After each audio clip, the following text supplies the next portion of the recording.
What kind of woman steps off a stagecoach in the dead of a Montana winter carrying a leather medical bag, a loaded Remington, and a secret that could hang her for fraud? Poker. Celine Miller wasn't running toward a fairy tale when she answered that mail order bride advertisement. She was running from the ashes of her father's burned laboratory and toward a dying ranch owned by a desperate man who'd never know her real name. Not until it was too late to send her back. The year was 1883. The Bitterroot Valley was bleeding. Cattle were dropping dead from a plague no one could see, no one could fight, and no one could stop. Except maybe a woman with a microscope, if the mountain man would let her try. The cattle baron circling his land didn't kill them both first. 6 months earlier, Celine had watched her father die in Pennsylvania. Not from bullets or disease, but from a broken heart. The night they burned his laboratory, she'd been inside working late. She'd been bent over glass slides, making careful measurements of parasites. The smell hit her first. Kerosene and torch smoke under the door. Her father grabbed her arm, shoved her toward the back window hard. "Take the journals," he'd commanded. "Take the microscope. Everything we've proven. Run, Celine. Don't let them erase the truth we've discovered together." She'd climbed through that window with flames licking at her skirts. She turned back once to see him silhouetted against orange fire. He was trying to save his life's work with bare hands, trying to rescue papers and specimens from the inferno with hope. The hired men watched from the street outside, laughing at him. They passed a whiskey bottle while a genius burned his hands. Dr. Harrison Miller lasted 1 month after that terrible night in Philadelphia. Long enough to see his name dragged through every Eastern newspaper. Long enough to hear colleagues call him a butcher and fraud. Long enough to watch his reputation die before his body followed. Short enough that Celine never got to tell him the truth. She never said she'd prove them all wrong someday, somehow. She carried that promise west along with his microscope and journals. She carried a rage cold enough to survive any Montana winter. The Wells Fargo stagecoach rattled into Stevensville on a frozen November afternoon. Celine pressed her gloved hands against the frosted window, peering out. She watched the rough timber buildings take shape through crystalline air. This wasn't Philadelphia. This wasn't even civilization by Eastern standards at all. This was the edge of the world. That's exactly what she needed. "Stevensville, folks," Jeremiah Cobb called out. End of the line for today. Missoula Run continues tomorrow. If the mountain pass don't close overnight. The other passengers gathered their belongings quickly, seeking warmth and supper. Celine waited. Let them climb down first, away from her. Let them stop staring at the woman traveling alone with heavy trunks. She'd felt their curiosity for 3 days rattling across territorial roads. Felt their unasked questions about a woman her age heading west. A woman alone wasn't proper, wasn't safe. It simply wasn't done. She didn't care what wasn't done. She cared about what needed doing. Jeremiah appeared at the coach door and offered his weathered hand. "Miss Harding." "Was it? You got folks meeting you here in town?" "I expect so," Celine said, stepping down onto frozen mud below. Her boots hit the ground with a solid crunch of ice. The cold hit her like a fist, sharp and clean and unforgiving. She loved it immediately. This was freedom from Eastern society's rules. The old driver hauled her trunks down with a grunt of effort. "Lord Almighty, ma'am, what you got in these heavy things? Anvils? Books?" The lie came smooth as silk from her practiced lips. "A woman must come prepared for the wilderness. Mr. Cobb, you see. A simple life rarely means an easy one out here," she added. "That's truth spoken plain, miss," he agreed, studying her with knowing eyes. "You're Montgomery's mail order bride. That's the talk around town anyhow, is it?" Celine kept her voice neutral and pleasant, giving nothing away. "It is?" Jeremiah lowered his voice, like sharing a secret or warning. "Gabe Montgomery's a good man. Hard man, but good through and through. He's had a devil's share of trouble this year, losing cattle, losing them to some sickness nobody can name or stop properly." "How unfortunate," Celine said, her heart racing beneath calm exterior, been bleeding him dry financially. "That's why he sent for a wife. Man gets desperate enough. He wants someone to witness his stand." Jeremiah paused, searching her face with concern in his old eyes. "You sure about this, miss? City woman like you heading into wilderness?" Winter's just starting up here. Gets brutal come January, they say. Celine turned to face him fully, letting him see steel in her eyes.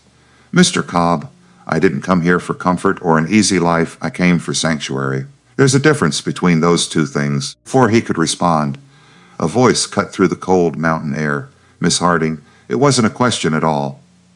It was a statement of fact, deep and rough, carrying authority from surviving alone in brutal country. Celine turned slowly toward the voice that commanded the frozen air. Gabe Montgomery stood in shadow beside the mercantile building's rough wall. A massive silhouette of a man wrapped in bearskin and worn denim. His beard was thick and dark. His face weathered into deep lines, lines carved by sun and sorrow over many hard years. He didn't step into the light, just waited there, watching her carefully, watching with slate-gray eyes that missed nothing and forgave even less. She lifted her chin, met that stare without flinching or looking away. Mr. Montgomery, I presume, she said clearly, her voice carrying well. Ma'am. He touched the brim of his wide hat in acknowledgement. Then he stepped forward into the dying afternoon light at last.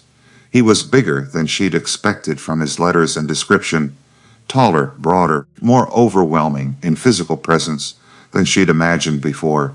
His hands looked like they could snap timber with casual strength, or cradle something fragile with surprising gentleness if he chose to. She couldn't tell which yet. That would take time to discover. You brought a lot of baggage for seeking a simple life. His eyes moved to the heavy trunks, suspicion flickering across his features. A woman must come prepared, Mr. Montgomery. She repeated her line. Simple doesn't mean unprepared for what lies ahead in wilderness. Something that might have been a smile tugged his mouth corner. Gone too fast to be certain she'd actually seen it there. Fair enough, he said, bending to lift both trunks like they weighed nothing. Pure muscle and strength earned through years of brutal physical labor. I've got Goliath tied at the post. 2-hour ride to Broken Ridge. We should leave before dark falls over these mountains completely. Goliath turned out to be a draft horse the size of a small mountain, black as midnight and patient as stone, standing perfectly still. Gabe loaded the trunks onto a pack mule without comment or complaint, then turned to help Celine mount the massive horse before them. His hands gripped her waist, large and warm even through heavy wool. He lifted her onto Goliath's back like she weighed absolutely nothing at all. For one moment, they were close enough she could smell him clearly, pine smoke and leather, and something clean like snow and open air. Then he swung up behind her, settled into the saddle with practiced ease. His arms came around her to take the reins in strong hands. You'll want to hold on, he said quietly near her ear. Trail gets rough in places. Once we leave town behind us. Celine gripped the saddle horn, felt his heat at her back solid. They rode out of Stevensville in complete silence together. The trail climbed into towering pines that closed around them like walls, like cathedral walls, reaching up toward the darkening sky above their heads. The temperature dropped with every mile they traveled into the mountains. The world narrowed to hooves crunching on frozen ground and breathing. Just the sound of their breathing in the brittle, crystalline air. Celine had never felt so far from Philadelphia in her entire life. She'd never felt so free from society's constraints and judgments either. 30 minutes into the ride, Gabe finally spoke to her directly. I need to be plain with you, Miss Harding. His voice rumbled. She felt it as much as heard it against her back. Please do, she said simply, waiting for him to continue speaking. The letters I wrote you, they were true when I penned them, but things have changed since then, changed significantly for the worse. Celine waited. Let him find the words in his own time. There's a sickness taking my herd. Started 4 months back in summer. Cattle just waste away. Get hollow-eyed and weak, then drop dead. Lost near 40 head so far. It's destroying everything I've built.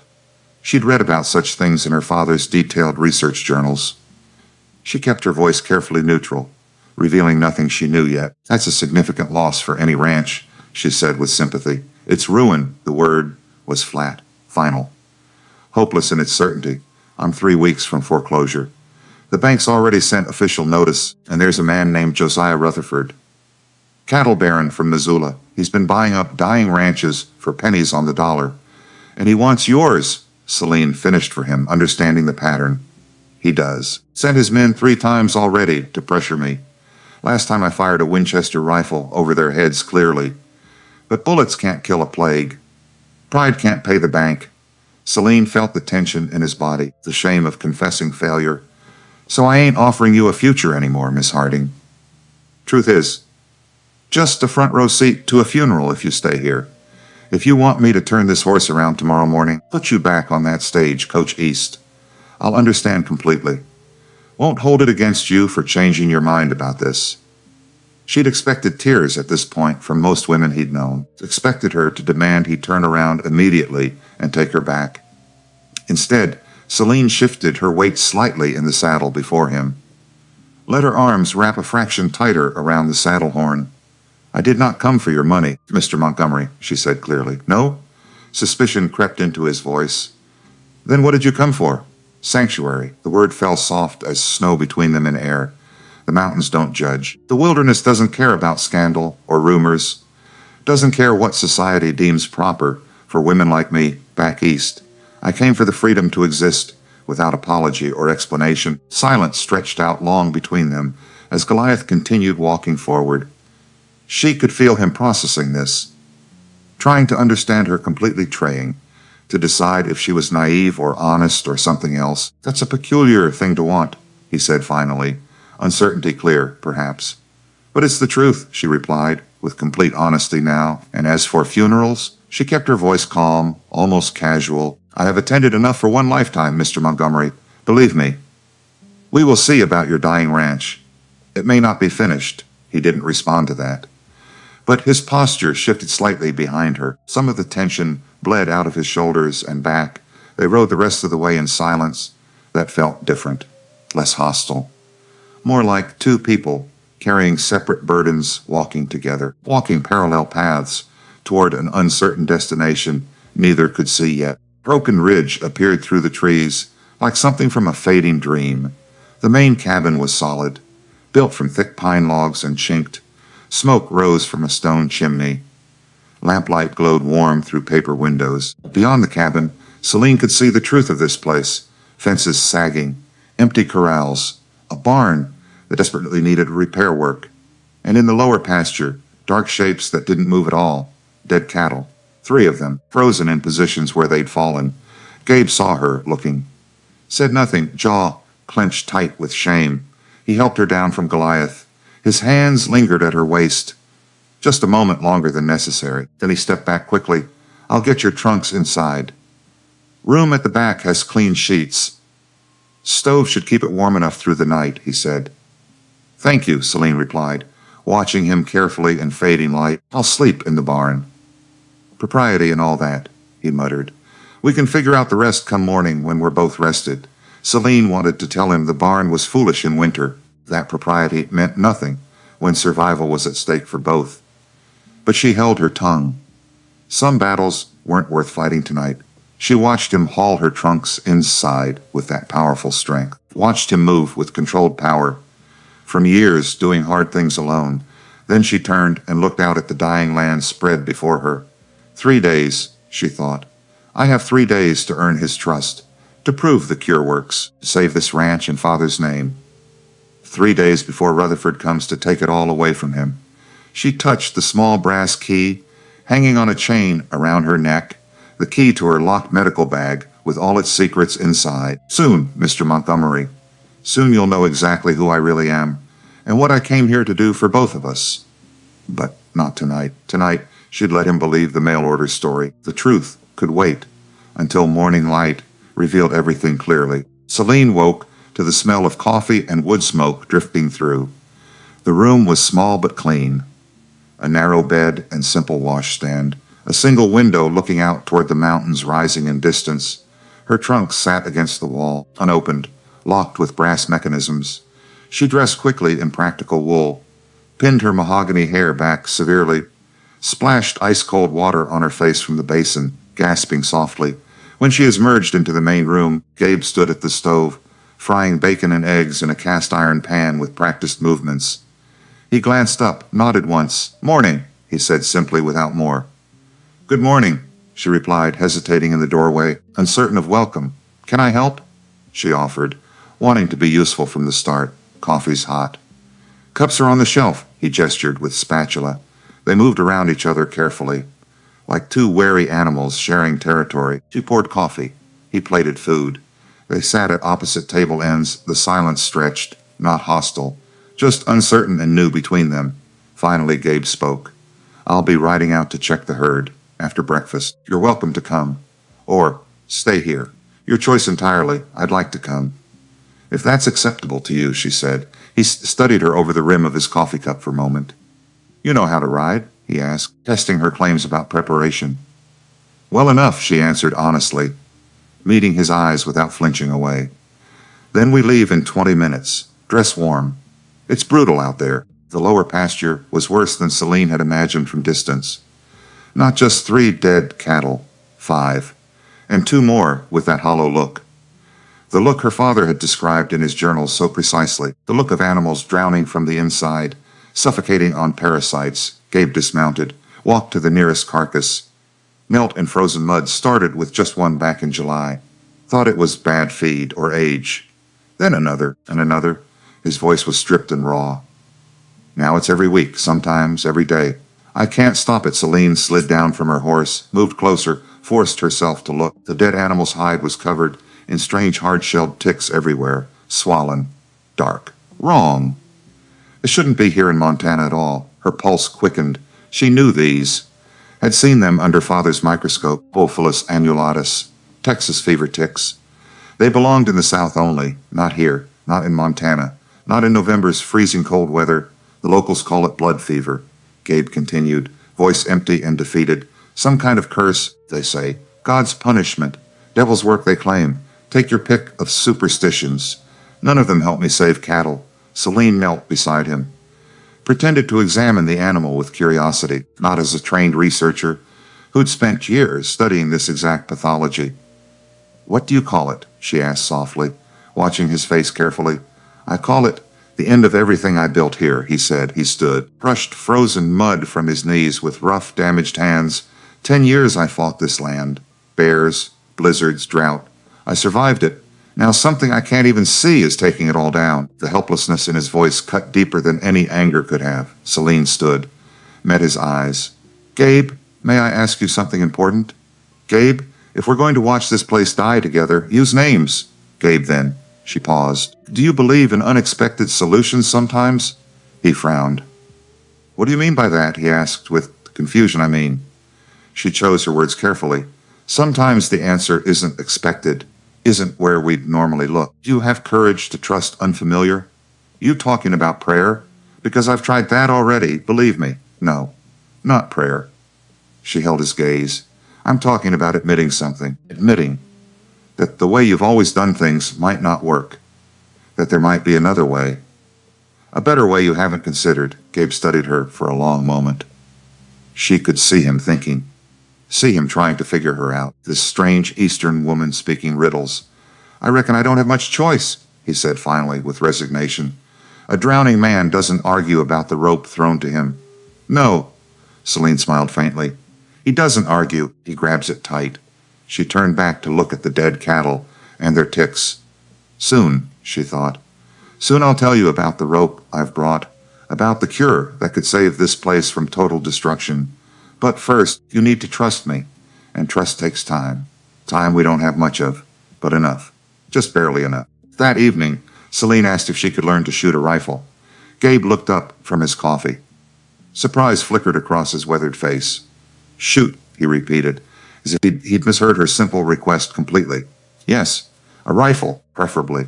If I'm going to live here, I should know how to defend this ranch. And myself, she added with determination. Most city women I've met faint at the sound of gunfire. I'm not most women, she said simply, meeting his eyes with confidence. Something that might have been respect glinted in his gray eyes then. No, I don't reckon you are, he agreed, a small smile forming. He took her out behind the cabin as the sun started sinking, set up a row of tin cans on fence posts for targets, showed her how to hold the heavy Sharps rifle with proper form, how to sight down the barrel, how to breathe and squeeze trigger. His hands adjusted her stance, corrected her grip with gentle but firm pressure. Each touch was brief, professional, but Celine felt the warmth of them. "It's going to kick hard," he warned. "Don't let it surprise you." She fired. The rifle roared loud. The recoil slammed into her shoulder. The bullet sailed wide, missing the can by several feet completely.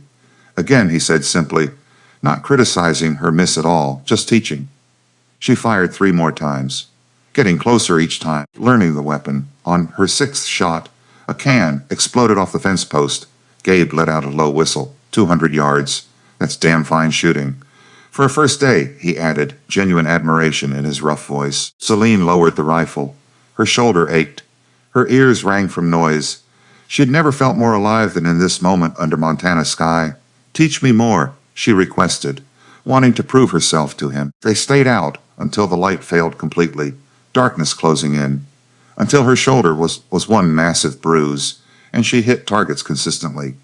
When they finally walked back to the cabin, Gabe spoke quietly. "You're not what I expected, Celine Harding," he admitted to her. "What did you expect?" she asked, curious about his assumptions about her.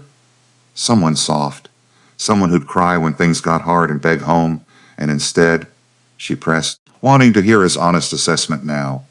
He stopped walking, turned to face her in the gathering darkness. "Instead, I got someone who looks death in the eye unflinching, someone who wants to learn to fight, not run away screaming." "Is that a problem?"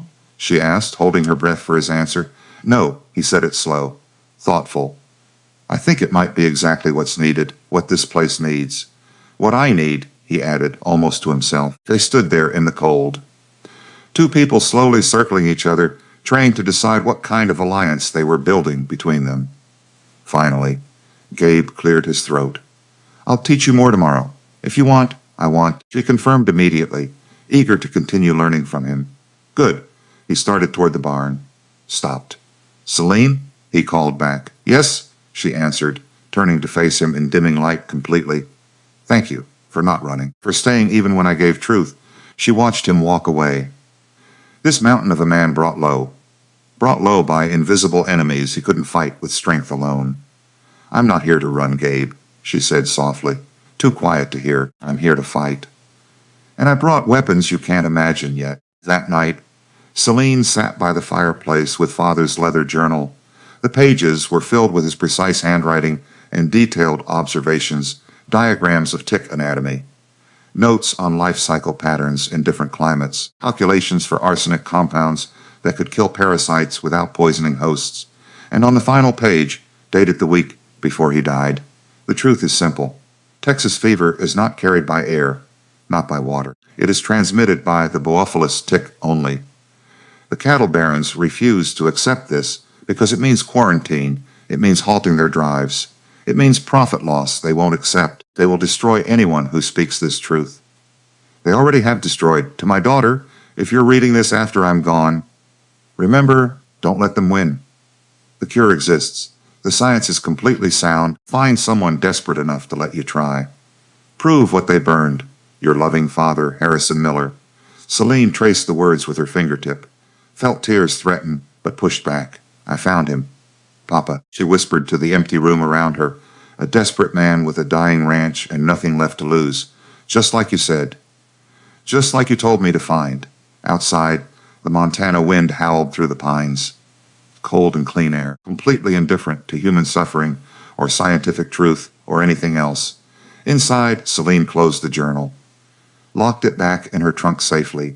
The key went back around her neck on its thin chain. Tomorrow, she'd examine those ticks more closely. Confirm what she already knew. Start preparing the cure in secret, mixing chemicals carefully and precisely. And when the time was right, when Gabe trusted her enough truly, she'd open that medical bag and show him what a woman could do. She'd save this ranch, clear her father's name from false accusations completely, and prove that science, even in a woman's hands, could beat everything. Beat superstition, greed, and death itself if applied correctly and bravely. All she needed was 3 days.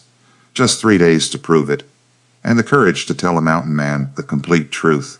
The fire crackled. Celine pulled her shawl tighter against cold air seeping and began to plan her war against invisible enemies and visible ones. The next 5 days passed in a careful dance of boundaries. Celine learned the rhythms of the ranch, learned Gabe's patterns and habits, learned that he woke before dawn to check the herd religiously, that he took his coffee black and his silence long and deep, that he worked until exhaustion claimed him, then slept in the barn, slept like a man afraid to claim comfort he didn't deserve. She learned to cook on the massive cast-iron stove without burning, bake bread that actually rose, mend his torn work shirts invisibly, and every night, after he'd gone to the barn in darkness, she'd unlock her medical trunk, study her father's journals by firelight carefully, examine the tick specimens she'd collected from the dead cattle secretly, confirming what she already knew, planning what came next in detail.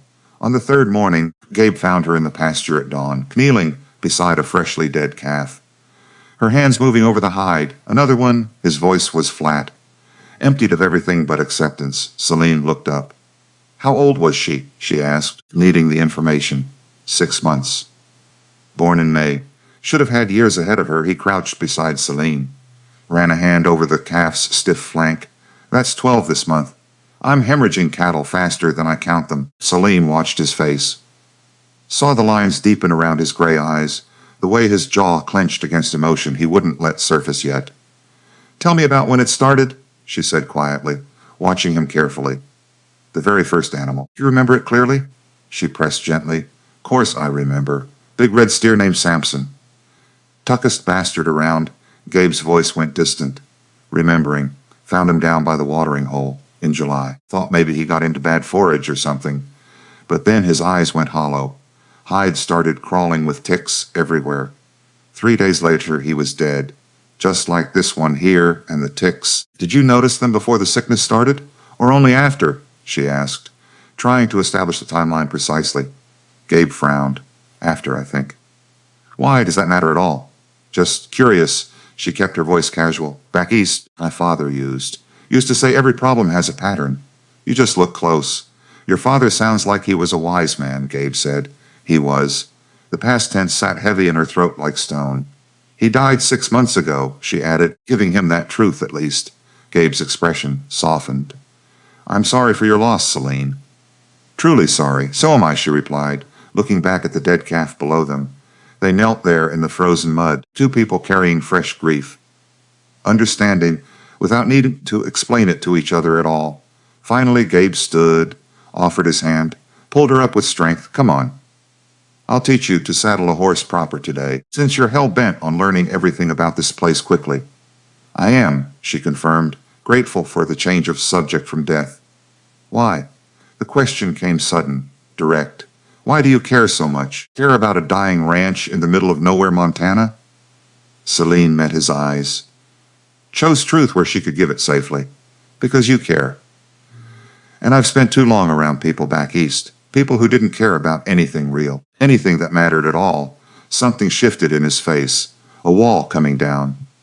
Just a fraction. That why you left Philadelphia? He asked, probing gently but directly. Part of it, she admitted, keeping some secrets still locked inside. What's the other part? He pressed, wanting to understand her completely. She smiled faintly. Ask me again in a week. When you know me. Fair enough. He started toward the barn, paused. I will ask. I'm a patient man. But I don't like mysteries under my roof, I know. She followed him through the snow. And when time's right, I'll give you answers. I promise you that much, she said. That afternoon, riders came. 4 horses moving fast across frozen ground. Celine heard them before she saw them. The drum of hooves approaching. She was in the cabin, kneading bread dough. She wiped flour away, moved to the window. 4 men on horseback, well dressed for frontier, heavy wool dusters. Good horses, the kind of men who didn't work. Gabe was already on the porch. Winchester rifle cradled in his arms. Not aimed, not yet, but ready. Waiting, watching them come closer. The riders emerged from the tree line like wolves, stalking prey carefully. The lead rider was older, 50 maybe, silver hair beneath expensive hat. He carried a silver-tipped walking cane across his saddle horn-like weapon, and his smile was the kind that never touched the eyes at all. Josiah Rutherford. Had to be. Celine's hand moved to her coat pocket, to the small Remington Derringer she'd started carrying after shooting lessons. Montgomery? Rutherford's voice carried false cheer across the cold air clearly. Fine morning, isn't it? He called, reining his black horse to stop. What do you want, Josiah? Gabe's voice was granite, hard, unyielding completely. I've got nothing to say to you, nothing at all worth saying. Now, that's no way to greet a concerned neighbor visiting you. Rutherford stopped 20 feet from the porch. His 3 men fanned out, hands resting near holstered guns, threat implicit, clear, unmistakable to all. I heard you lost more cattle. Thought I'd ride out personally today. Make sure you're considering my offer seriously now, he said smoothly. I'm not, Gabe said flatly. Rifle still cradled but finger near trigger. Gabe, be reasonable. The bank sent notice. 3 weeks before foreclosure comes, I'm offering you a fair price. Enough to clear debts. Start fresh. Fair price. Gabe's laugh was bitter. You're offering pennies on the dollar for land worth 10 times that? Don't insult my intelligence, Rutherford. The land's not worth anything if the cattle are all dead. Rutherford's smile thinned. And they will be. Whatever's killing them won't stop. You know that. I know that. Why not salvage what you can? Because this is my land. Built it with my own hands alone. I'm not handing it over to a vulture just because times are hard. Rutherford's eyes narrowed. Then they shifted. Caught sight of Celine watching. Well. Rumor was true. You got yourself a mail-order bride. He leaned forward in his saddle, studied her with a gaze that crawled. Pretty thing. Shame to drag her into your squalor. Montgomery, don't think a woman like that deserves better than watching. You lose everything here. That's when Celine stepped onto the porch. Didn't hesitate. Didn't wait. Just walked straight out into the cold. The Derringer held steady, aimed squarely at the bridge of Rutherford's nose with unwavering hand. The silence that followed was absolute. Complete, shocked and tense, Mr. Rutherford. Her voice was calm, clear. Refined Eastern education wrapped steel, Pennsylvania.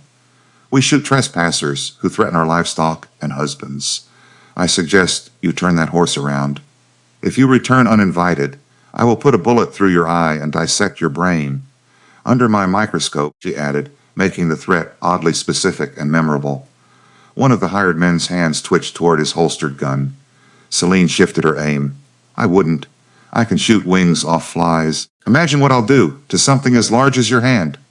Gabe was staring at her. She could feel his shock radiating outward. Rutherford's face flushed dark red. The false cheer vanished completely now, replaced by something cold and calculating and genuinely dangerous beneath surface. You've got 3 weeks, Montgomery, he said quietly, voice stripped of pretense. When the bank takes this land, I'll be waiting for you there, and your little Philadelphia whore won't stop me with parlor tricks. Get off my property. Gabe's voice dropped to a register promising violence now. Before I stop being neighborly and start being deadly serious, Rutherford yanked his reins. His horse danced sideways. 3 weeks then, we'll see who's left standing in this valley. Montgomery, he turned and rode off. His 3 men following behind him, one of them looked back, eyes lingering on Celine with fearful respect. When the hoofbeats faded, Gabe finally spoke to her clearly. You carry a Derringer, he said, voice strange and tight with surprise. I do, she confirmed, lowering the gun, slipping it back into pocket. And you threatened to dissect his brain. He continued, almost laughing now. I did, she said simply, meeting his eyes without apology or shame. Under a microscope, he added, shaking his head in amazement at her. Celine smiled faintly. I assumed the oddly specific threat would be memorable. More memorable than a generic one. Psychology, you see, she explained. Gabe stared at her. Then, impossibly, he laughed. Deep and genuine sound. The first real laugh she'd heard from him since her arrival here. Christ, woman. You're either the bravest soul I've met or craziest. Perhaps both, she suggested, allowing herself a small smile in return. He shook his head, still smiling. Come inside before you freeze solid. I'll make fresh coffee. And you're going to tell me something. Tell me where a mail-order bride learned to threaten cattle barons, learned to threaten them like a gunslinger from the old stories. My father taught me truth where she could give it to him. He believed women should be able to defend themselves. And their convictions. Your father raised a hellraiser, Gabe said, admiration clear in voice. He raised a fighter. Celine met his eyes. There's a difference between those. Day 11, Tuesday. The crisis came sudden and without warning to them. Thunder, the massive breeding bull, collapsed near the watering hole hard, Gabe's prize animal. The last hope for rebuilding the herd completely, foundation of everything. Now thrashing weakly in frozen mud below, Gabe stood over the gasping animal. His jaw clenched so hard teeth ached. He drew his Colt revolver from his holster, cocked the hammer slowly. The metallic click echoed sharply in the crisp, cold air around them. Sparing the animal a slow, agonizing death was the only mercy left. Put the gun down, Gabe. Celine's voice cut through his despair clearly. He whipped his head around.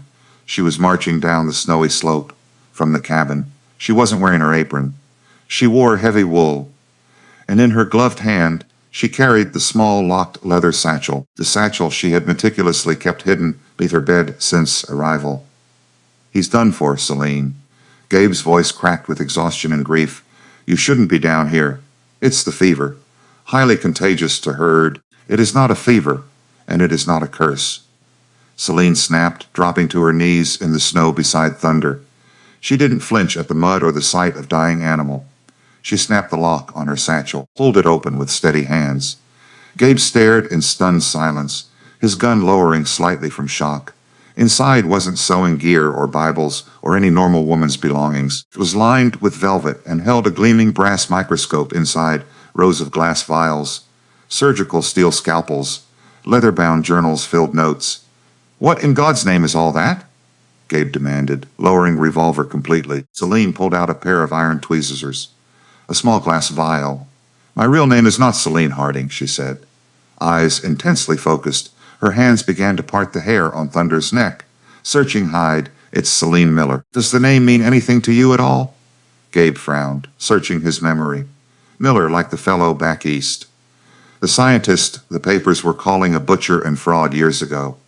My father, Celine said, her voice tightening with mix of pride. Old grief, Dr. Harrison Miller. He worked alongside Dr. Daniel Salmon in Washington, trying to prove that this Texas fever isn't carried by air or bad water, but by a vector, a parasite transmitted by ticks. She found what she was looking for.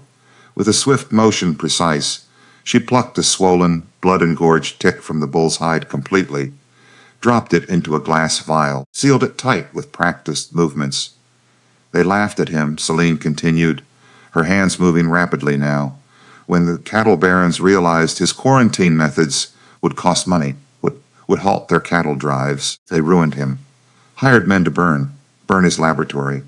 He died of a broken heart a month later. She drew a foul-smelling liquid from a large bottle into syringe. A heavy glass syringe with measurements marked precisely along the side. I was his lead assistant. I wrote half the papers they burned. Gabe watched spellbound as his mail-order bride, a woman he thought simple, expertly found a vein in the massive bull's neck. Injected dark liquid. Women aren't permitted to hold veterinary licenses, Celine said, looking up at Gabe finally, her green eyes blazing with defiance and fire, or work in the Bureau of Animal Industry. Can't touch livestock legally. I had the cure, Gabe. An arsenic and sulfur compound precisely measured that kills the parasite in the bloodstream if caught early enough, combined with an acaricide wash to kill the ticks on hide completely, but no rancher back east would let a woman touch animals at all. I was chased out of Pennsylvania, threatened with arrest for fraud. She stood up, her breath pluming in the cold air around them. I came west looking for a desperate man with a dying ranch, someone who had nothing left to lose. I needed a testing ground. She looked at him directly. I lied to you, Gabe Montgomery completely. I used you for your land and your dying cattle for experiments. If you want to put me back on the stagecoach, I will go. But if you give me 2 weeks' time, I will save your ranch. I swear it on my father's grave. Gabe looked from the intricate medical tools to the fierce woman. The fierce, brilliant woman standing before him in frozen mud completely. The rugged mountain man felt a sudden, overwhelming surge of respect and intense, undeniable desire for her, for everything she represented to him. She wasn't just a survivor. She was a fighter. Just like him. Before Gabe could answer, the sharp crack of a breaking branch echoed from the timberline above. Gabe instantly raised his revolver again, his instincts taking over. Riding out of the trees were 4 men, on horseback, wearing heavy dusters. At the center of the pack rode Josiah Rutherford, his silver-tipped cane resting on his saddle horn, smugly, a predatory smile stretching across his face. "Morning, Montgomery," he called. "Looks like the reapers come to collect the last of your pride." "I brought the deed transfer. Bank says you're officially in default. In default by sundown today. I'm here to take Broken Ridge." Josiah Rutherford's laugh was a dry rattling sound, like snake rattles. He sat atop his polished black gelding, flanked by 3 hired guns. Woe's hands rested menacingly on their holstered irons, threat clear, obvious. Gabe didn't flinch. He stepped cleanly in front of Celine with body, his broad shoulders shielding her from Rutherford's predatory gaze completely now. The heavy Colt in his hand remained leveled at Rutherford's chest. "You're trespassing, Josiah." Gabe's voice was a low, dangerous rumble vibrating. "The bank ain't closed yet. Sundown is still 8 hours away," Rutherford sneered, leaning heavily on his silver-tipped cane with arrogance. "Technicality, Montgomery. I've already paid off your markers at Missoula, at the Missoula National. The land is mine. I just came courteously.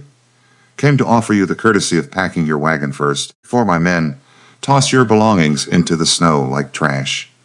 And I see you ordered yourself some comfort for your final days," he added, his eyes sliding over Gabe's shoulder to Celine watching everything. "Shame to drag a pretty little mail-order bride into your squalor."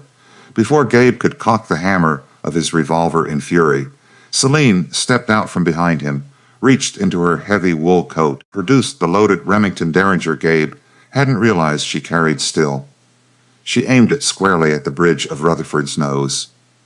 "Unwavering, Mr. Rutherford," Celine said, her voice ringing out with terrifying composure, clearly, in Pennsylvania. "We shoot trespassers who threaten our livestock and husbands. I suggest you turn that horse around. If you return before deadline, I will put a bullet through your eye and dissect your brain. Dissect what is left of your brain under my microscope carefully." Rutherford's smug smile vanished. His hired men shifted nervously, unaccustomed completely, unaccustomed to women who spoke of dissection and held weapons steady. "Sundown on Friday," Rutherford spat, his face flushing with sudden rage. "I'll be back with Sheriff Ryman and a federal eviction notice. Enjoy your dead cows, Montgomery. Enjoy them while you still can." He yanked his reins. The 4 men galloped back up timberline, disappearing into the shadows of the pines.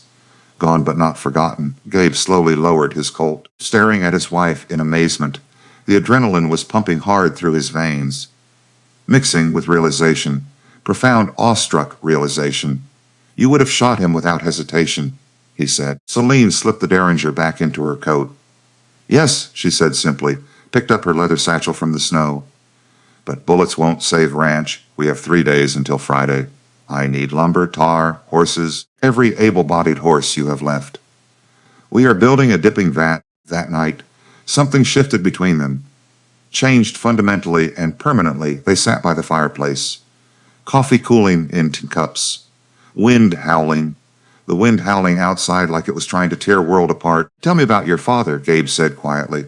"The real story now, not just the polite version. I want to know the truth." Celine was silent for a long moment, weighing how much truth. He was a scientist, a researcher. He believed the world understandable. Understandable through observation and evidence. That problems could be solved if you looked closely enough at the patterns, found the connections. "What kind of scientist?" Gabe pressed, wanting to know everything now. He studied disease, particularly in livestock, spent his life trying to understand how sickness moved, how to stop it completely. Gabe leaned forward. "And did he stop it?" he asked with hope. He found answers, but the people who needed to hear them refused. His research threatened powerful interests, so they destroyed him for it. Her voice hardened, burned his laboratory, ruined his reputation, killed him surely as if they'd put a gun to his head. Jesus. "I'm sorry, Celine. Truly sorry," Gabe, with genuine sympathy. "Don't be sorry. Be angry. Because they got away with it. The men who did it are still out there. Still powerful. Still destroying anyone who threatens their profits and control," she said. Gabe studied her carefully. "This why you ran west? To escape them?"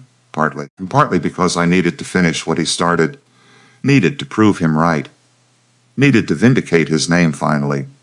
How do you finish a dead man's work? He asked softly. She looked at him directly, let him see the determination burning behind her carefully controlled exterior. By proving he was right, by finding someone desperate enough to let me try it all, the words hung between them. Gabe's expression shifted, confusion. Then realization, Celine. What exactly are you saying to me right now? He asked. Before she could answer, a sound cut through the night air, a low, agonized bellow from the lower pasture. Thunder was moving. Gabe was on his feet instantly, grabbing his coat. That's thunder again. They ran through knee-deep snow, down toward the pastures in darkness. The bellowing got louder, more desperate, then stopped completely. Silence. Thunder was standing, weak, gaunt, ribs showing starkly against flanks yellow. His hide was stained a sickly yellow from the chemical treatment, but he was alive. He was tearing stubbornly at frozen winter wheat. Around him, the rest of the surviving herd was moving with purpose. The hollow, glazed look of impending death had vanished from eyes. The swollen, parasitic killers that had covered them were gone completely, leaving only shriveled dead husks in the snow. Empty tick shells, Celine's impossible cure, had worked. It had actually worked against death. Gabe let out a jagged, shuddering breath. Removing his wide-brimmed hat, "You did it," he whispered. "Jesus Christ, Celine, you actually did it." "We did it," she corrected. "You trusted me. That made it possible." He turned, desperate to hold her, to kiss her, to celebrate life. But a flash of movement near the timberline caught his eye. Celine wasn't looking at thunder.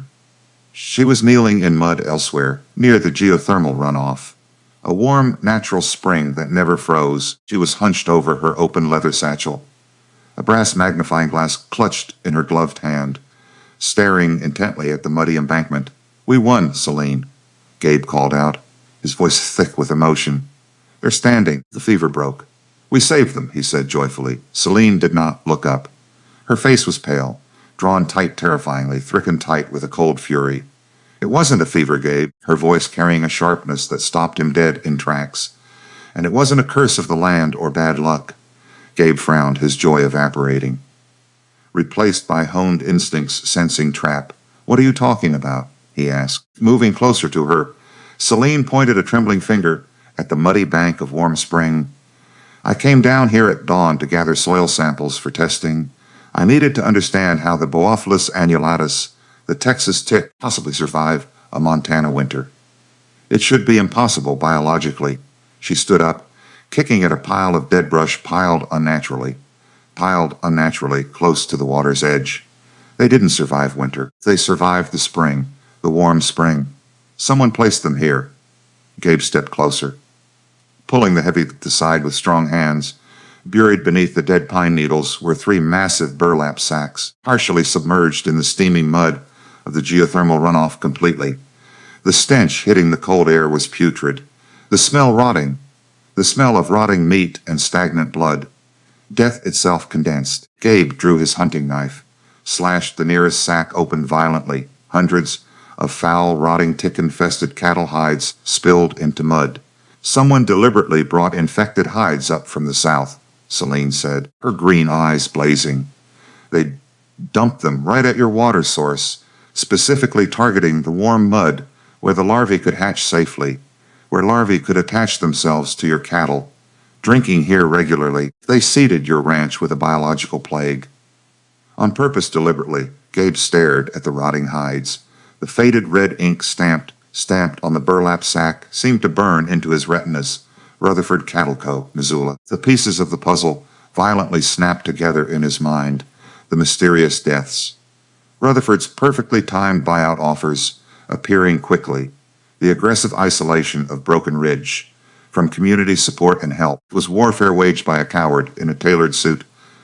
"I am going to kill him," Gabe growled, his voice stripped of all humanity. "I'm going to ride into Missoula today, drag Josiah Rutherford into the street, put a bullet through heart."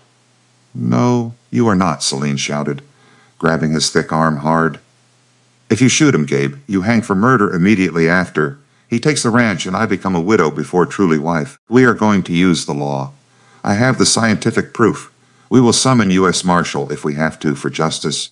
Dawn broke cold and clear over Broken Ridge Ranch that Wednesday morning, the kind of morning that made everything sharp. Every pine needle distinct, every breath visible, every sound carrying for miles across frozen valley below. Gabe stood at the kitchen window, coffee steaming in his scarred hands, watching the cattle in the lower pasture, 50 head, some healthy still, some dying slowly, all of them waiting for salvation or slaughter today. Today would decide which. Celine emerged from the back room already dressed, hair pinned back for work. Her hands were bandaged from chemical burns, her eyes shadowed from too many sleepless nights planning and calculating everything. She was the most beautiful thing he'd ever seen in his life. "Ready?" she asked, her voice steady despite the enormity before them both. "No. But we're doing it anyway," he replied, drinking the hot coffee. She moved to stand beside him, looked out at the cattle below, the cattle that represented everything, his past, their future. Her father's vindication. "The volunteers will be here within the hour. We need to move. Move fast. The compound is mixed. The vat is sealed and ready. All we need now is muscle and faith," she said with determination. "Got plenty of the first. Working on the second," Gabe said honestly. She touched his arm. "Gabe, even if some don't make it today, even if we lose a few, this is still the right thing, I know." "Doesn't make it easier to watch them suffer," he admitted. "No, it doesn't," she agreed, squeezing his arm with gentle pressure. They stood there in the growing light. Two people who'd found each other through lies and desperation, now bound by something honest, something more honest than either had planned when this journey began together. The sound of wagons approaching pulled them apart from the quiet moment. The volunteers were arriving. Sarah Brennan came first with her husband, brought her husband Thomas, despite his protests about helping a woman, brought medical supplies and steady hands that had delivered 60 babies, hands that had tended the dying and brought life into the world. Jacob Weiss came with 3 other ranchers who'd lost cattle to fever, men with nothing left to lose and everything to prove to themselves. Even Reverend Mackenzie showed up, looking uncomfortable but determined to help. "I still think this is unnatural," he said to Celine directly. "Sarah convinced me that standing by while people suffer is worse and more unnatural. So I'm here to help and witness truth." "Thank you, Reverend," Celine said, genuinely grateful for his presence here. "Don't thank me yet. If this fails, I'll be first to say, I told you so," he added with honesty. "Fair enough," she replied, accepting the terms of his conditional support. Marcus Cole emerged from the barn. Some of the ranchers stiffened visibly, recognized him as Rutherford's man, a hired gun who'd worked against them. "He's with us now," Gabe said firmly. "He's testified about the hides, about the planted hides. He works for this ranch until done." The tension held for a moment. Then Jacob nodded slowly with understanding. "Everyone deserves a chance to make things right. Let's get working." Celine laid out the plan like a general before battle carefully, like a general addressing troops before a decisive engagement against death itself. "We round up the cattle in groups of 10. Drive them carefully. Drive them through the chute into the dipping vat. The arsenic compound kills the parasites, but the animals need full submersion. Every inch of hide treated. It'll be hard work." "Dangerous work?" "The chemicals will burn exposed skin. But it's the only way to save them," she stated with absolute conviction now. She paused, met each person's eyes. "I can't promise every animal survives. Some are too far gone. But the treatment itself is risky and harsh. But without it, they all die. So we try, we fight hard, and we pray it's enough," she finished, her voice carrying authority. "Let's get started," Gabe said. "We've got maybe 8 hours of light. After that, we're working in the dark. Let's use the daylight." They moved out. The roundup was brutal from the very first moment. The sick cattle didn't want to move, had to be driven forcefully, cleaved, sometimes physically dragged toward the corrals, and the chute waiting. Gabe rode Goliath hard, his massive frame driving the animals forward relentlessly, driving them forward through sheer force of will and strength combined together. The other ranchers worked their horses to exhaustion, cutting off strays carefully, breaking escape routes, creating a funnel toward the corral and vat. Celine stood at the vat, directing traffic, making sure each animal went under fully, counting seconds, pulling them out before arsenic became lethal, before the cure became the poison that killed instead of saved them. The work was relentless, backbreaking. By noon, they'd processed 20 heads successfully. By mid-afternoon, 40. The sun was sinking. They were running out of time. And then it happened. A young steer, already weak from fever ravaging, panicked in the chute, kicked, broke through a weak board with force, fell sideways into the vat, went under. Didn't come up at all. No, Gabe dove into the chemical bath. The arsenic burned his skin instantly. But he got his arms around the steer, hauled it up, dragged it out. The animal was unconscious, not breathing. Celine was there, immediately, checking airway, starting compressions on the massive chest. Come on, breathe. Breathe, she commanded desperately. Nothing. Sarah knelt beside her. Let me try, she offered with experience. Together they worked. Compressions, rescue breathing, fighting death with everything they had, fighting death with skill and determination and refusal to accept defeat here. Finally, a cough, a gasp. The steer's eyes fluttered open slowly, alive. Celine sat back in the mud, hands shaking. That was close. Too close, she said, her voice trembling with relief and exhaustion. But he made it. Sarah gripped her shoulder. You saved him completely. Gabe climbed out of the vat, his skin red and blistered everywhere, his clothes soaked with chemicals. But his eyes were fierce and determined. Keep going. We finish this. All of them, he commanded with authority. They worked into the darkness. Lanterns hung on fence posts, casting wild shadows, making the whole operation look like some desperate midnight ritual to observers, which, in a way, it was. A ritual of science against superstition. Last calf went through the chute at 10 o'clock at night, too weak to stand on its own, carried by Gabe and Thomas, lowered gently into the compound, lifted out, laid carefully in clean straw. Then it was done. 50 cattle treated, most surviving, a few already showing signs of recovery, the hollow eyes filling with life again. The volunteers collapsed where they stood, exhausted, chemical burned, covered in mud, and desperation and hope mixed together on skin. Celine moved among them, treating burns, offering water, thanking each person carefully, thanking them with words that felt inadequate for what they'd given. When she finally stopped moving, Gabe caught her, literally caught her, falling. Her legs gave out. Easy. I've got you, he said gently. Did we do it? Did we save them? She asked weakly. We won't know for sure until morning. Celine? He held her close. You did everything humanly possible. The rest is fate. She buried her face against his chest, let herself shake with emotion, let herself feel the weight of the day pressing down hard. Around them, the volunteers were leaving, promising to return at dawn early to witness the results. Sarah paused beside them. You're either a miracle worker, or the most stubborn woman I've ever met. Can I be both? Celine asked, managing a small smile despite exhaustion. I suppose you can. Sarah smiled, tired but genuine. Get some rest, Dr. Miller. Tomorrow you change the world forever. Celine woke to Gabe, shaking her shoulder gently but urgently now. You need to see this, he said, his voice carrying something unreadable. She stumbled outside, still half asleep. The sun was just breaking over the mountains. In the lower pasture, the cattle were standing tall. Not all of them. 3 had died during the night, their bodies already stiff with cold. But 47 were alive and moving, eating, the hollow look gone from their eyes. The ticks dead and shriveled on their hides. It worked, Gabe breathed. Jesus Christ, Celine, it actually worked, he said with wonder and disbelief. She wanted to celebrate, to cry, to scream triumph at the sky, but there wasn't time, because today was Friday, and exactly at noon, Rutherford would arrive with the bank's eviction notice in hand. The cure had worked. The war wasn't over yet. Not even close. They spent the morning assembling evidence.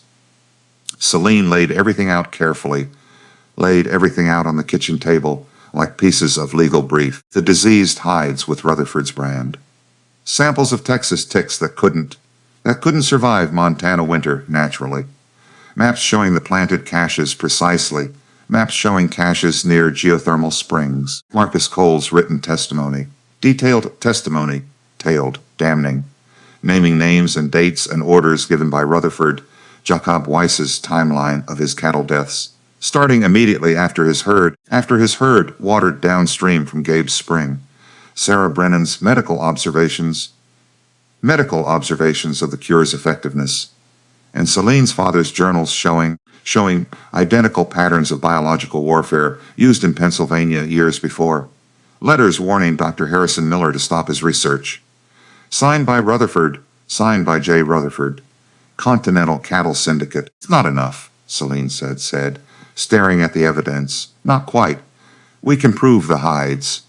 Prove the hides were planted. We can prove the ticks were introduced deliberately. But we can't prove Rutherford ordered it without Marcus's testimony. And a hired gun's word against a baron?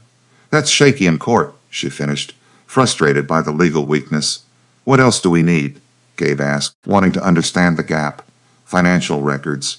Something showing Rutherford systematically acquiring foreclosed ranches. A pattern of behavior.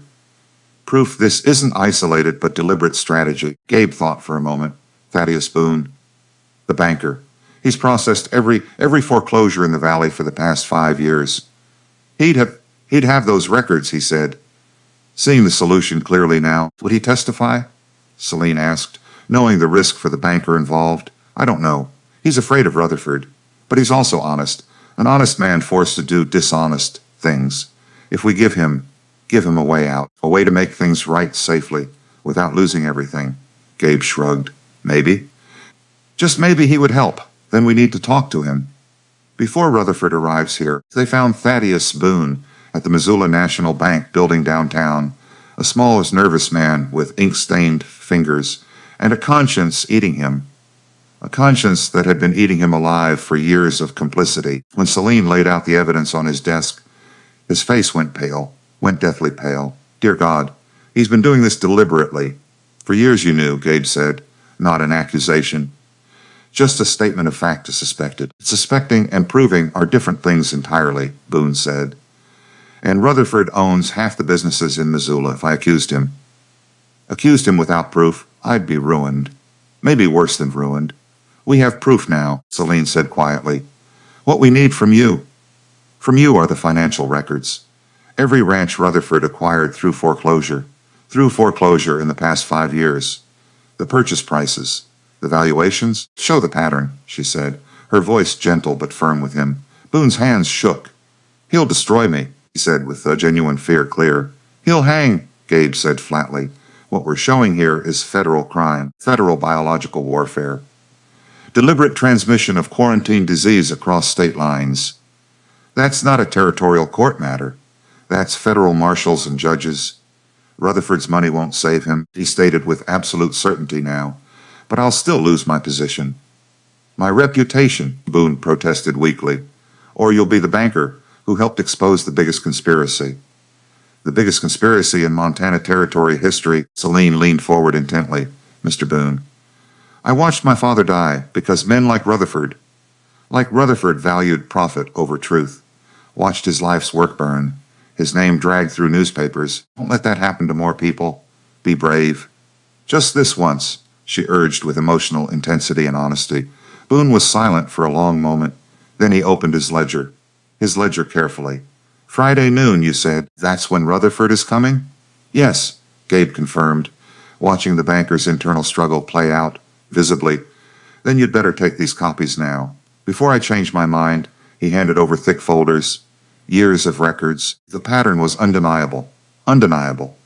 14 ranches, all bought during foreclosure, all for a fraction of their value, all after mysterious cattle die-offs.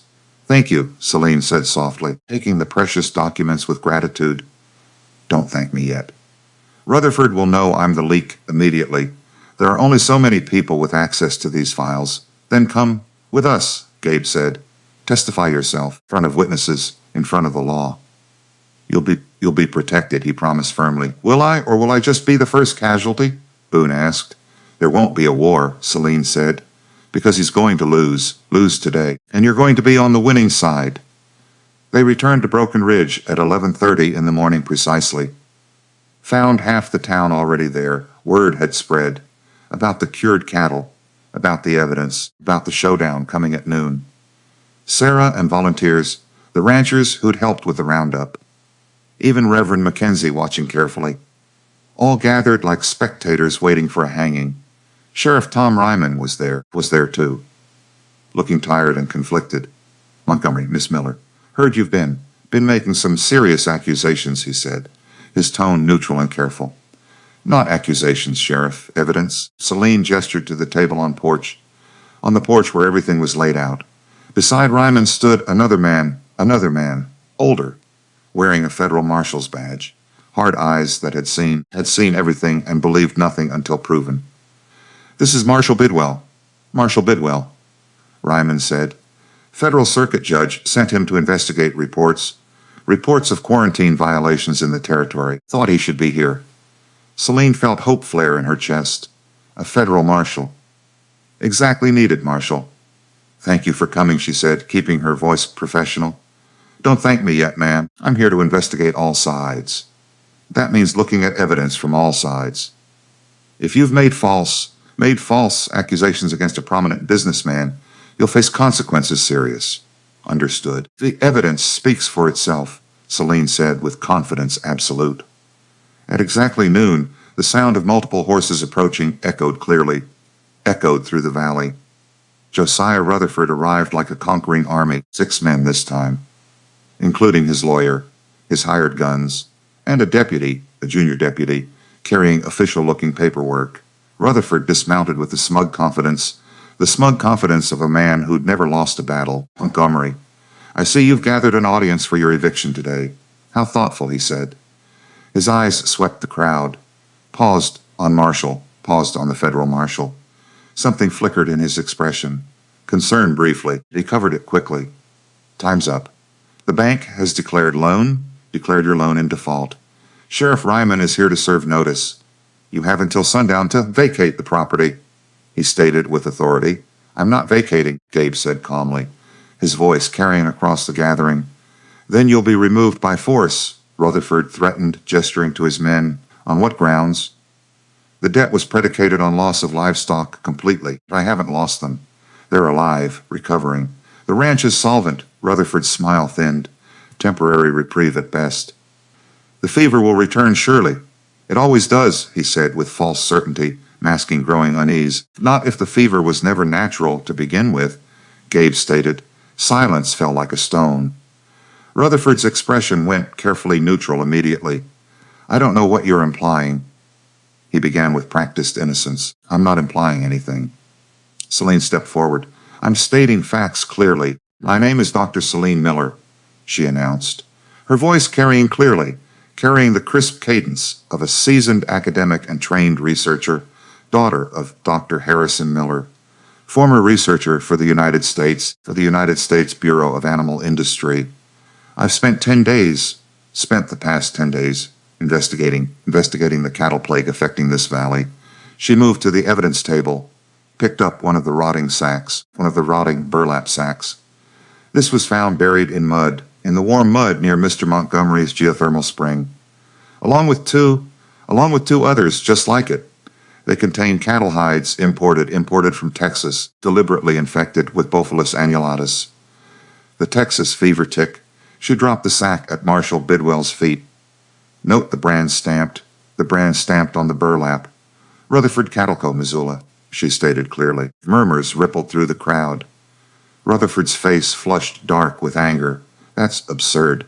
Those could have been planted by anyone attempting a cheap attempt to frame me, he protested loudly with indignation. Then explain the wagon tracks, Celine continued, her voice steady. Clinical precision, leading from this location directly to your private rail siding, precisely mapped. Explain the testimony of Marcus Cole, your former employee standing there, who personally buried these hides on your orders, she said, without hesitation. Marcus stepped forward. It's true. Mr. Rutherford hired me and two others to plant diseased material near water sources, on targeted ranches, told us it was organic fertilizer. We didn't know what it really was until one of our crew died from handling it, he testified, his voice carrying guilt and regret Rutherford's lawyer jumped in. The word of a hired thug against a respected businessman? That's hardly credible evidence in any court. Then perhaps you'll find bank records more credible. Thaddeus Boone stepped forward, pale, but resolute. He handed folders to the marshal carefully. 14 ranches acquired by Mr. Rutherford over 5 years, all through foreclosure, following mysterious cattle die-offs, all purchased for 10 to 20% of their appraised value. The pattern undeniable. Marshal Bidwell opened the folders, began reading. His expression grew darker steadily, grew darker with each page. Furthermore, Cicely said, my father documented identical tactics in Pennsylvania 6 years ago. Cattle companies using biological warfare to eliminate competition and acquire land cheaply through death. His laboratory was burned, his research destroyed, and I have correspondence showing warnings sent to him. Signed by J. Rutherford, agent for Continental Cattle Syndicate. She placed the letters beside financial records.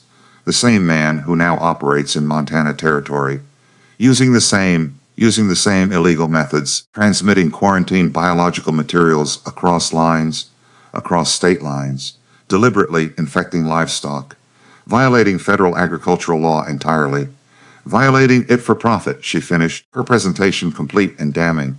The marshal looked up. His eyes were cold, Mr. Rutherford. These are serious charges, federal charges. Do you have any response? For the first time in his life, Josiah Rutherford looked genuinely afraid. This is a conspiracy. A woman scorned, a desperate rancher, a corrupt banker. They're in league against me falsely. Show him the microscope evidence, Marshal Bidwell said to Celine directly. She'd been waiting for this. Set up her brass microscope on the table, placed a slide under the lens. This tick was removed from Mr. Montgomery's cattle, Haemophilus annulatus, native to Texas and the Gulf states. It cannot survive Montana winters naturally. The only way it reaches this latitude is through deliberate transport, she explained with scientific authority. The marshal looked through the microscope, saw the parasite magnified. Undeniable truth, I've also documented the tick life cycle. The warm mud near geothermal springs provides the only habitat where they could survive our winters. The placement of infected hides at these exact locations shows deliberate knowledge and intent, she stated with certainty.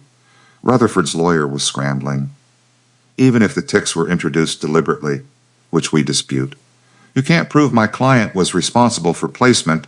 Correlation isn't causation, he argued, grasping for legal technicalities desperately. Then arrest me, Marcus Cole said suddenly. I'll testify in federal court. I'll describe every order, every location, every payment received in exchange for immunity. I'll give you Rutherford on a platter. The crowd erupted in murmurs. Rutherford's composure cracked visibly before everyone. You traitorous bastard, he began, stepping toward Marcus with rage. Enough, Marshal Bidwell's voice cut through the chaos. He looked at Sheriff Ryman. Tom, we need to detain Mr. Rutherford for questioning. Federal custody, he stated with complete legal authority now. On what charges? The lawyer demanded. What specific charges are being filed? Violation of federal quarantine law, deliberate transmission of controlled biological material, conspiracy to commit fraud. For starters, Bidwell's expression was granite hard. If half of what I'm seeing here holds up in federal court, we're looking at federal prison. Possibly more. Rutherford's face went from red to pale. He looked around desperately now, saw the town watching, saw the evidence laid bare, saw his empire crumbling, and made his decision. He drew a small derringer from inside his coat, aimed it at the marshal. I won't hang for this, he said, his voice shaking with desperation. Everything happened at once. Gabe lunged forward. Rutherford fired. The bullet went wide. Gabe's rifle stock came up in a brutal arc, caught Rutherford under the jaw with sickening crack. The cattle baron crumpled to the frozen ground. Unconscious, his His hired guns reached for their weapons, then froze as a dozen rifles came up from the crowd. The ranchers, the volunteers, even Reverend Mackenzie held a shotgun with shaking hands but determined face. "Don't," Sheriff Ryman said quietly. "It's over. Put the guns down now." One by one they did. Holsters dropped to the dirt, hands raised in surrender. Marshal Bidwell knelt beside Rutherford's unconscious form, carefully.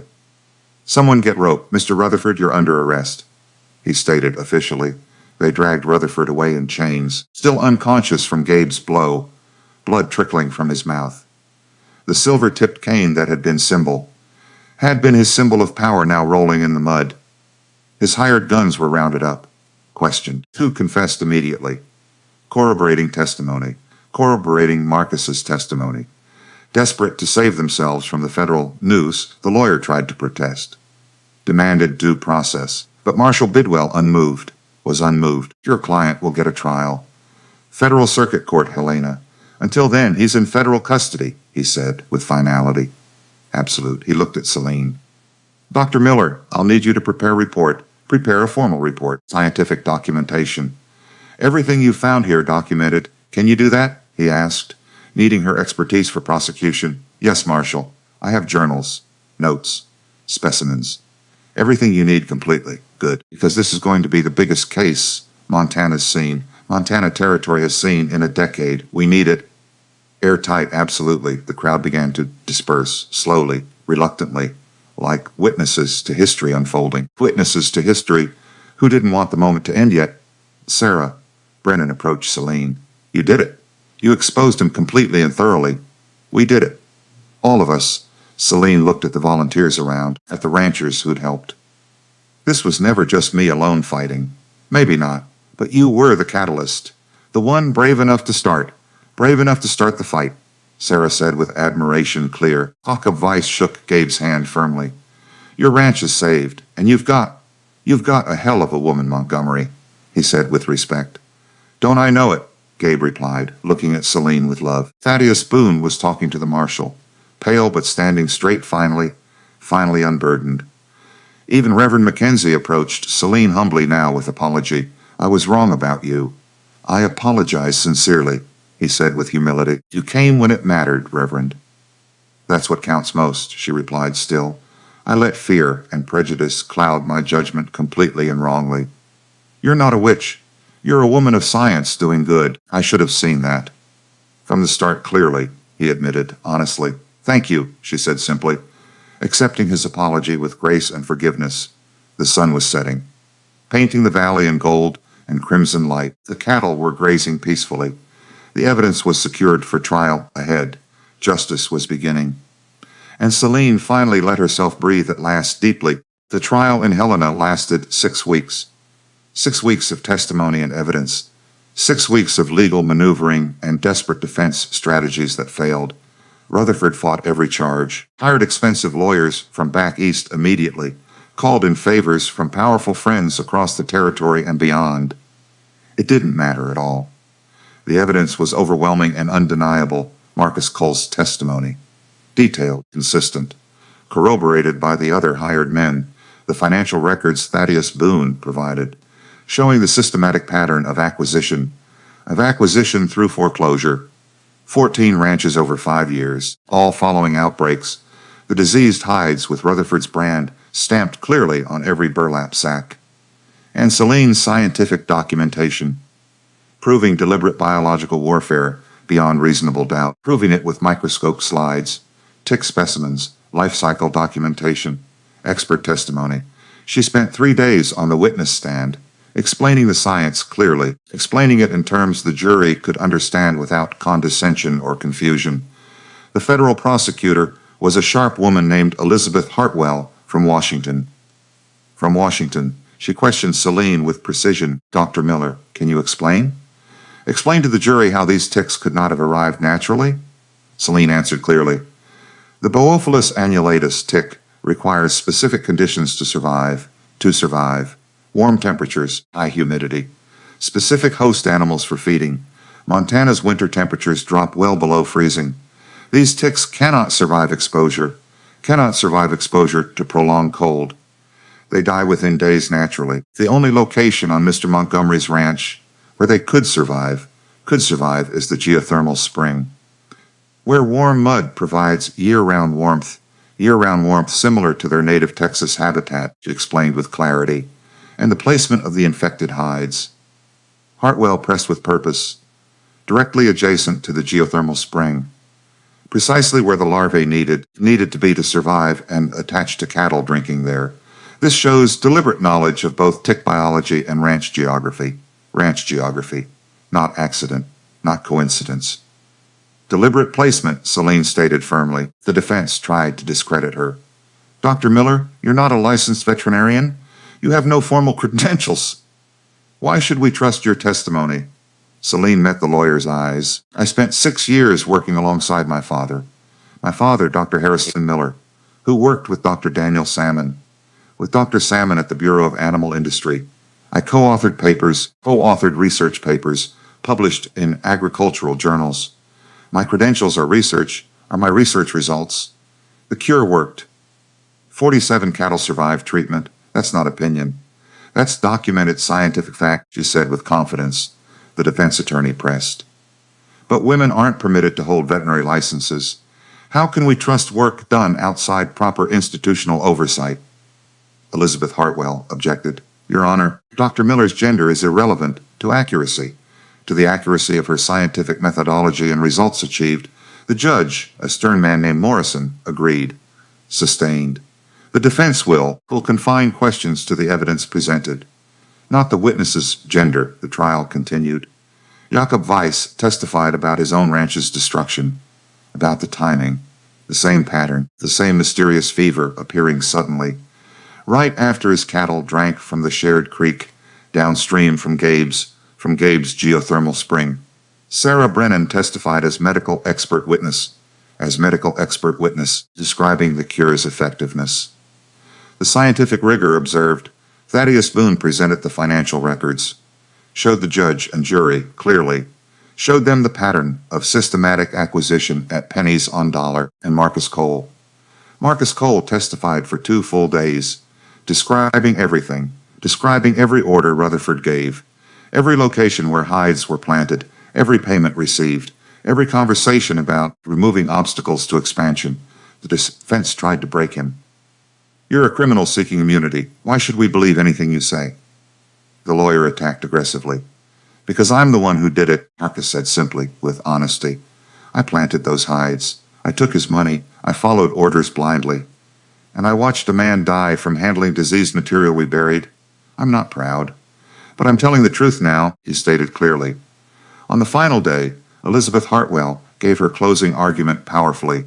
Ladies and gentlemen of the jury, this case is not complicated fundamentally. Mr. Rutherford used biological warfare to destroy competing ranches systematically, to destroy them so he could acquire land cheaply. He weaponized disease, weaponized a parasite that kills cattle, placed it deliberately at water sources, and then waited for ranchers to fail so he could buy their life's work for nothing. This is not business competition. This is criminal conspiracy. Federal biological warfare, premeditated economic murder through disease. She paused. Let the word sink in. Dr. Celine Miller risked everything to expose this conspiracy. She tested her cure publicly. She documented the evidence meticulously. She presented scientific proof undeniable. And because of her courage, because of her brilliant scientific work, we now know the truth. Josiah Rutherford is not a businessman wronged. He is a criminal who belongs in federal prison, she concluded. The jury deliberated for 4 hours. They returned with a verdict unanimous, guilty, on all counts. Violation of federal quarantine law, conspiracy to commit fraud, interstate transmission of controlled biological material. The judge sentenced Josiah Rutherford, sentenced him to 20 years in territorial prison. His assets were seized. His cattle company dissolved. The ranchers he'd cheated received settlements fair. Justice.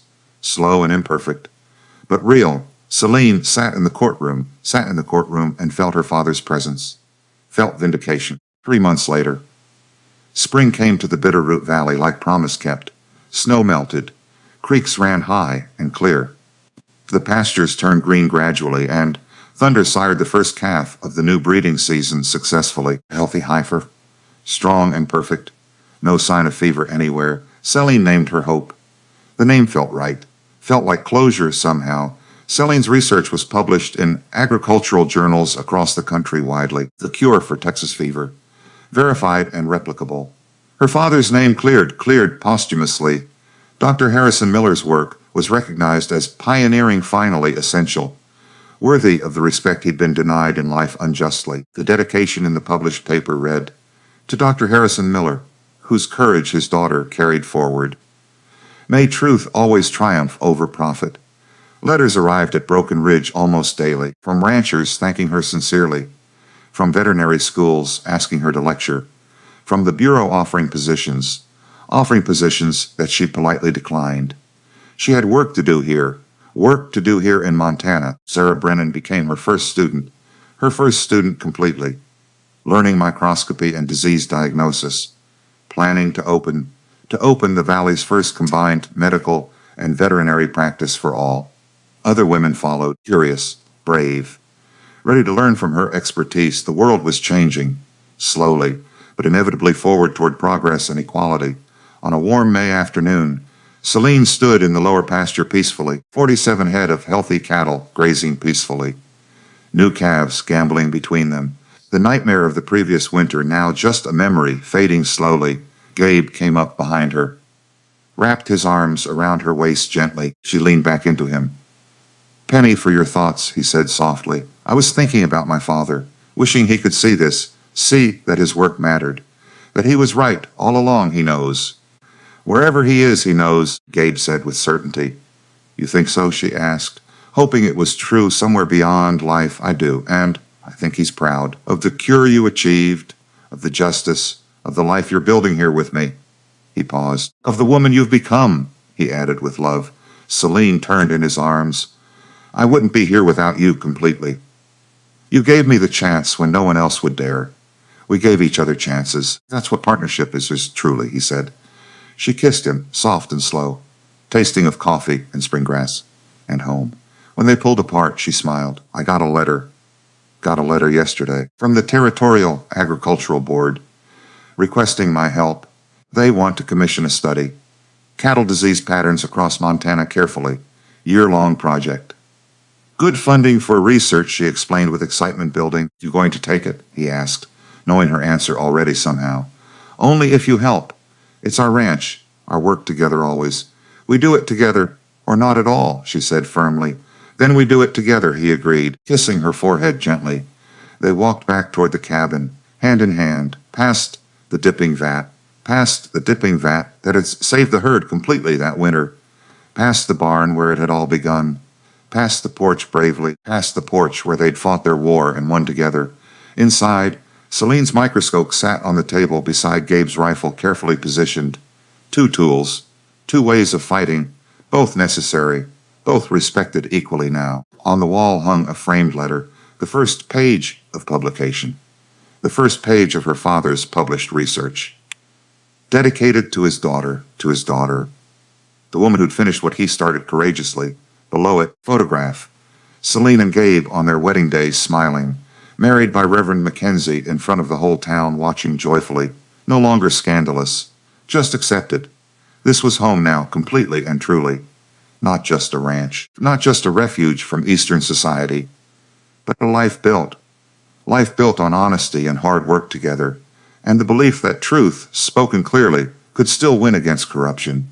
The Montana sun set golden through the windows. Thunder bellowed peacefully outside. Hope nursed at her mother's side. And in the quiet evening air, two people who'd found each other through desperation discovered something better enduring, better than survival. They discovered purpose, partnership, peace everlasting, always together, the kind that lasts, the kind worth fighting for always and forever. That night, Celine sat on the porch, writing in a new journal, starting fresh, recording not just science but life. May 15th, 1884. The cattle are healthy. The valley is healing, and I have found something I never expected to find here. A partner, an equal, a man who sees beyond what society says I should be, who values my mind as much as heart, Father. I wish you could meet him. You would like Gabe. He's stubborn like you, believes in truth like you, fights like you, and he gave me the chance to prove you were right. The cure works. The science is sound. Your name is cleared, but more than that, I found a home, a purpose beyond just vindication I'm teaching. Sharing the cure, saving lives daily. This is what you wanted. For science to serve people freely, I'm doing that now, and I'm happy. Truly happy at last. She closed the journal, looked out at the mountains silhouetted against stars, agate stars. Gabe came out, sat beside her, handed her coffee. They sat in comfortable silence, watching the night sky wheel overhead. What are you thinking? He asked after a long while peacefully. I'm thinking about how I came here planning to use you, to take what I needed and move on to next thing. But somewhere along the way, this stopped being about revenge or proof and started being about this. You, us, the life we're building. Gabe pulled her closer. You saved my life in more ways than just the cattle. You saved me from giving up completely, from accepting that failure was inevitable. You taught me hope again. We saved each other, she said, resting her head on his shoulder. Yeah, we did, he agreed, kissing the top of her head. They sat there as the temperature dropped, as the stars grew brighter, as the mountains stood silent and eternal around their small valley. Tomorrow they'd start the new research project, begin documenting disease patterns, course across the territory, saving more ranchers, spreading the cure widely. Tonight they just sat. Two people who'd fought death together and won. Two people who'd found love in the most unlikely place, in the frozen Montana winter of 1883, where a woman with a microscope and a secret had saved more than cattle. She'd saved a man's faith, a valley's livelihood, and her father's legacy. And in doing so, she'd found herself, found her purpose, found home. The wind whispered through the pines, carrying the scent of spring flowers, of new grass, of possibilities. Gabe tightened his arm around her. I love you, Celine Miller Montgomery, he said simply and honestly.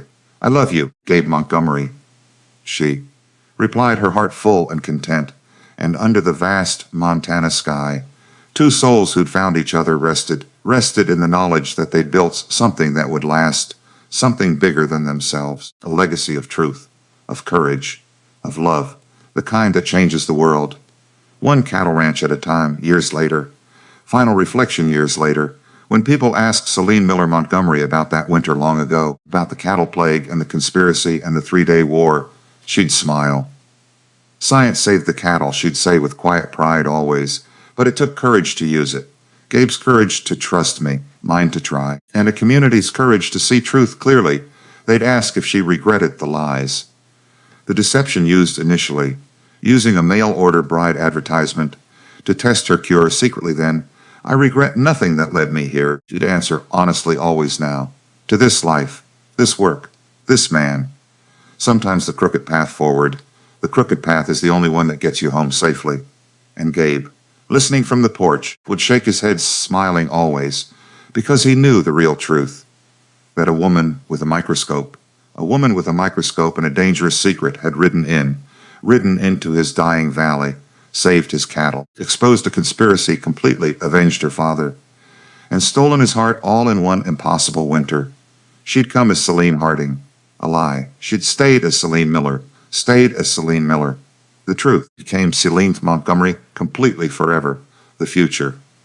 The woman who proved that in wild Montana territory still, in the brutal winter of 1883, science and courage could beat superstition and greed. That truth spoken clearly could still win. That one person willing to fight could change everything around them.